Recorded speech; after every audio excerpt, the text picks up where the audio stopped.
Hi friends, my name is Bhavya Mangla. I am IATF qualified auditor. I am doing audit for automotive sector for the last 17 years. I'm again back with a very interesting topic. What is the key difference between CP and CPK as per SPC manual second edition of AIAG? So before talking more about CP and CPK, it's first important to have a little bit background about its history. So the statistical study all started by Dr. Schwartz in 1920s when he started thinking about the variation in the process and the statistical tools what can be used about it. And the three key reasons why this statistical study started was first to improve the quality of the process. Secondly, to improve the delivery that we are getting out of it. And thirdly, to reduce the cost of the entire process. That were the three key reasons based on which this entire thing started.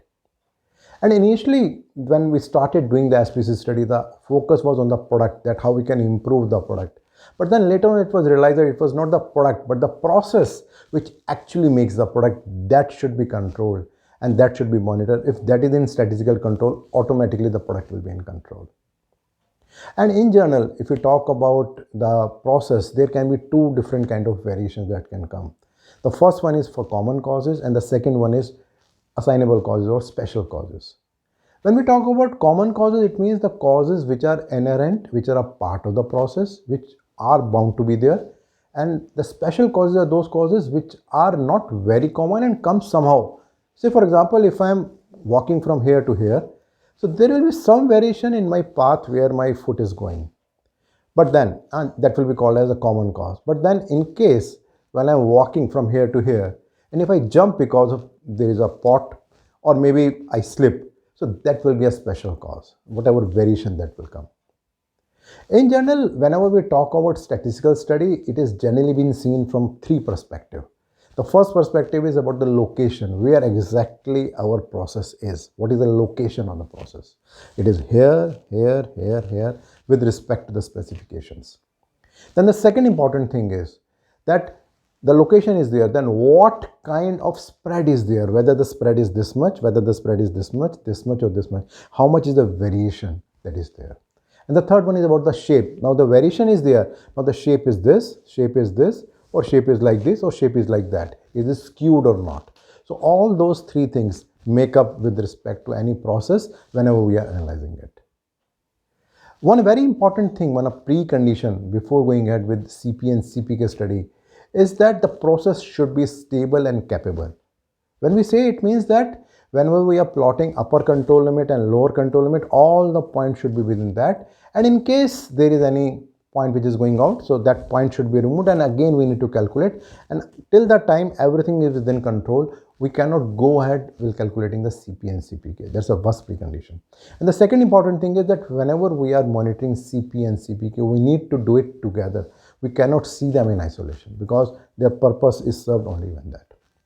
Now to talk about the key difference and the more important thing with respect to CP and CPK, when we talk about CP, it is all about capability, that whether the process is capable or not. When we talk about CPK, our intent is to see the performance, that whether the process is performing or not. When we talk about CP, the intent is to only to see the process variation. When we talk about CPK, it is not only the process variation, but also the location, that where exactly it is located. If we see from the customer perspective, CPK is much more important than CP. When we talk about CP, it is relevant only when there is bilateral tolerance. Say for example, 5 plus minus 0.2, meaning 4.8 to 5.2. So when it's a bilateral tolerance, only in that case there is a purpose of monitoring or calculating CP, otherwise it has no relevance. When we talk about CPK, it is always calculated in two parts, upper and lower. And generally, whatever the lower value is coming, that is being compared with CP. In general, if we see, the CPK will always be either equal to or less than CPK.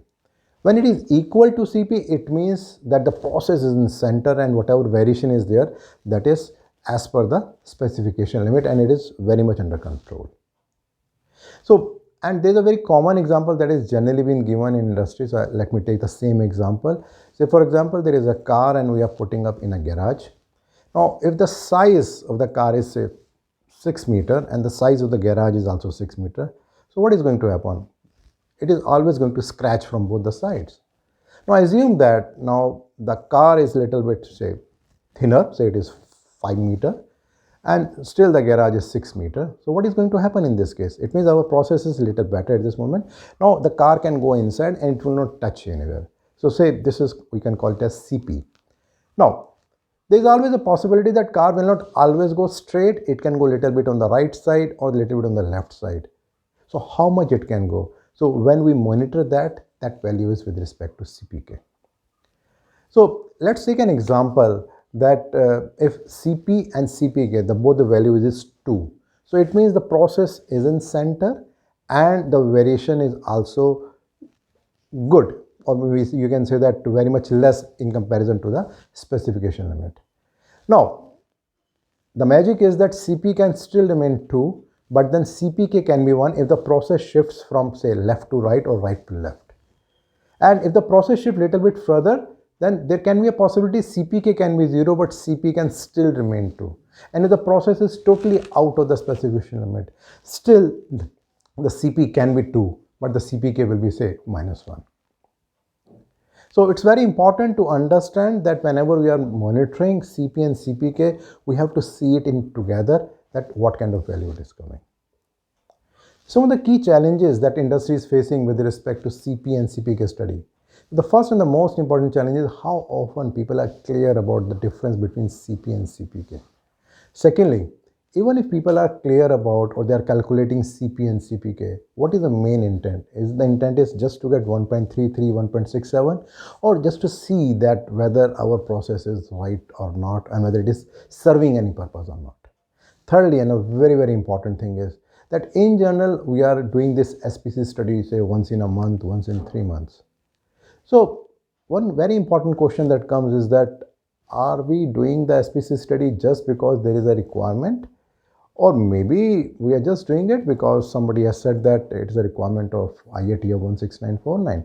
Because if it is a requirement, then we need to do it every day when our process is running and not once in a while. So if I do a summary, CP is all about capability and CPK is all about performance. My next video will be with respect to the key difference between common cause and the special cause. I'm regularly getting a lot of feedback from your side and they're helping me to understand your expectations. So please continue to do that. And in case you want to understand this video a little bit more in detail, there is a link below. If you click that, you'll find a blog and you'll find this information in much more detail. And if you're liking these kind of videos and blogs, you can subscribe to my YouTube channel and my website, bhavyamangla.com. Thank you.